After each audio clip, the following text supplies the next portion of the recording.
السلام علیکم ناظرین، کیسے ہیں آپ سب؟ بحفاظت ہیں، خیریت سے ہیں؟ اپنے کل کے موضوع ہی کی طرح آج کا بھی میرا موضوع وضو ہی کے ساتھ ملتا جلتا ہے۔ تو کل کا میرا موضوع تھا وضو کا طریقہ، اور آج ویسا یہ کنٹینٹ ہے، وضو میں شک آنے کے 5 احکام۔ تو وضو میں کئی بار ہمیں شک ہو جاتا ہے کہ کیا میرا وضو صحیح طریقے سے ہوا یا نہیں ہوا، تو اس میں جو احکام بتائے گئے ہیں ان کے بارے میں آپ سے کچھ ڈسکشن کروں گی۔ تو ہمارے وضو کے دوران 5 احکام ہیں جو ہمیں فالو کرنے ہیں۔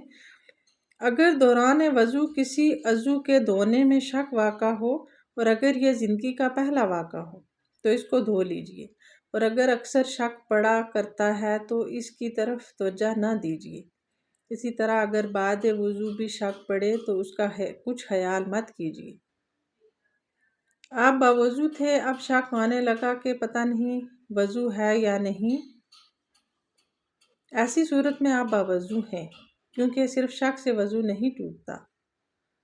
وسوسے کی صورت میں احتیاطاً وضو کرنا احتیاط نہیں، اتباع شیطان ہے۔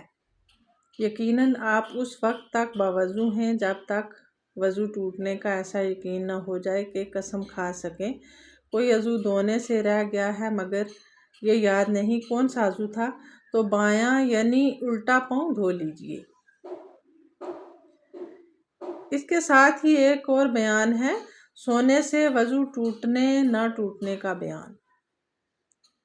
تو کئی بار انسان جب غافل ہو جاتا ہے، کئی بار اس کی آنکھ لگ جاتی ہے، تو اس میں ہمیں یہ وسوسہ ہوتا ہے کہ شاید میرا وضو ٹوٹ گیا ہے، اب مجھے دوبارہ سے وضو کرنا پڑے گا۔ تو اس میں کچھ بیان ہے، اس کے بارے میں آپ کو بتاؤں گی۔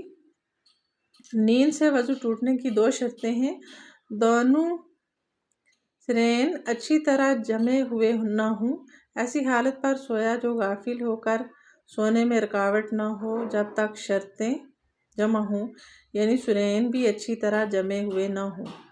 نیز ایسی حالت میں سویا ہو جو غافل ہو کر سونے میں رکاوٹ نہ ہو، تو ایسی نیند سے وضو ٹوٹ جاتا ہے۔ اگر ایک شرط پائی جائے اور دوسری نہ پائی جائے تو وضو نہیں ٹوٹے گا۔ اب سونے کے وہ 10 انداز جن سے وضو نہیں ٹوٹتا، وہ میں آپ کے گوش گزار کروں گی۔ نمبر 1، اس طرح بیٹھنا کہ دونوں سرین زمین پر ہوں اور دونوں پاؤں ایک طرف پھیلائے ہوں۔ کرسی، ریل اور بس کی سیٹ پر بیٹھنے کا بھی یہی حکم ہے۔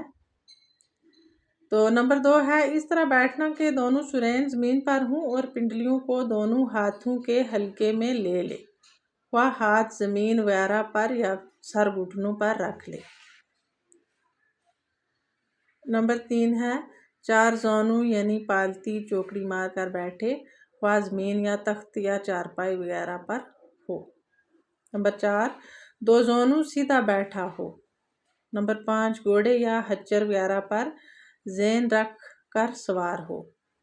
نمبر 6، ننگی پیٹھ پر سوار ہو مگر جانور چڑھائی پر چڑھ رہا ہو یا راستہ ہموار ہو۔ نمبر 7، تکیہ سے ٹیک لگا کر اس طرح بیٹھا ہو کہ سرین جمے ہوئے ہوں، اگرچہ تکیہ ہٹانے سے یہ گر پڑے۔ نمبر 8، کھڑا ہو۔ نمبر 9، رکوع کی حالت میں ہو۔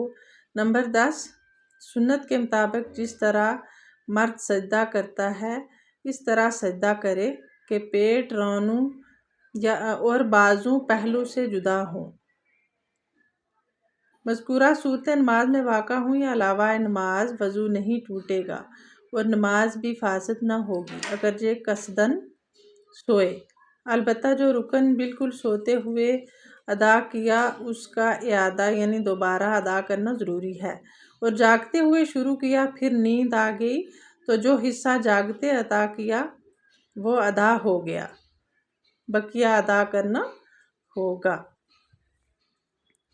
تو یقیناً ناظرین، مجھے امید ہے کہ آپ کو میری ویڈیو پسند آئے گی۔ اسی طرح مزید ویڈیو سننے کے لیے یا دیکھنے کے لیے میرے چینل فرزانہ شاہین وائس کو سبسکرائب کریں، کومنٹ لازمی کریں اور لائک بھی کریں۔ شکریہ، والسلام۔